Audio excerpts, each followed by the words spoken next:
Quinto, en el curso de un proceso de civilización van cambiando los problemas de los hombres, pero no cambia de una manera desestructurada y caótica. Si se contempla más de cerca la sucesión de los problemas humanos sociales, puede reconocerse en tal proceso un orden específico de la consecución. También estos problemas adoptan una forma de acuerdo con cada estadio específico.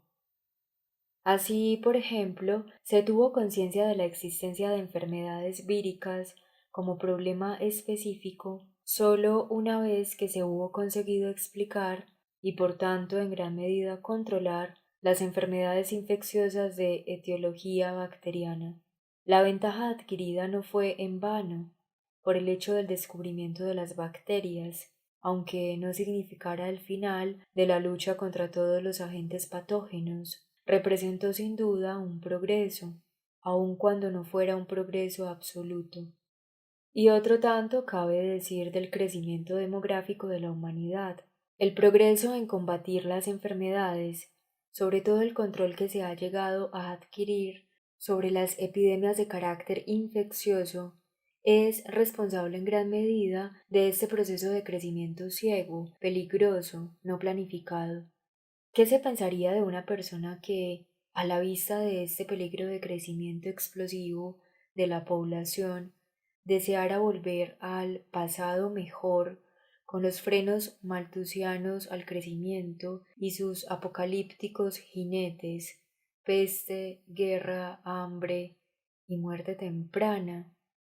En el curso del fuerte empuje civilizatorio que se iniciara en las sociedades europeas hace 400 a 500 años, cambiaron también, entre otras cosas, la actitud del hombre hacia la muerte y el modo mismo del morir. Las grandes líneas, la dirección de este cambio son bastante ambiguas. Pueden ilustrarse con algunos ejemplos, aun en un contexto en el que no es posible hacer justicia a la compleja estructura de esta transformación.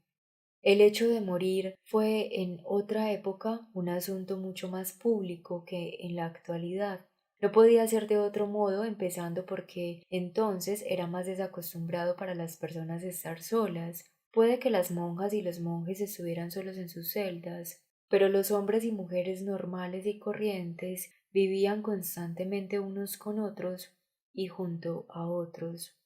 La misma disposición de las habitaciones apenas les dejaba otra posibilidad. También el nacimiento y la muerte, como otros aspectos animales de la vida humana, tenían un carácter público en mayor medida que hoy.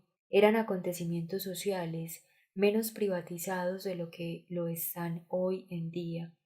No hay nada más característico de la actitud actual hacia la muerte que el temor que muestran los adultos a familiarizar a los niños con los hechos relacionados con ella. Resulta muy notable como síntoma de la medida y la forma en que se reprime la muerte, tanto a nivel individual como social.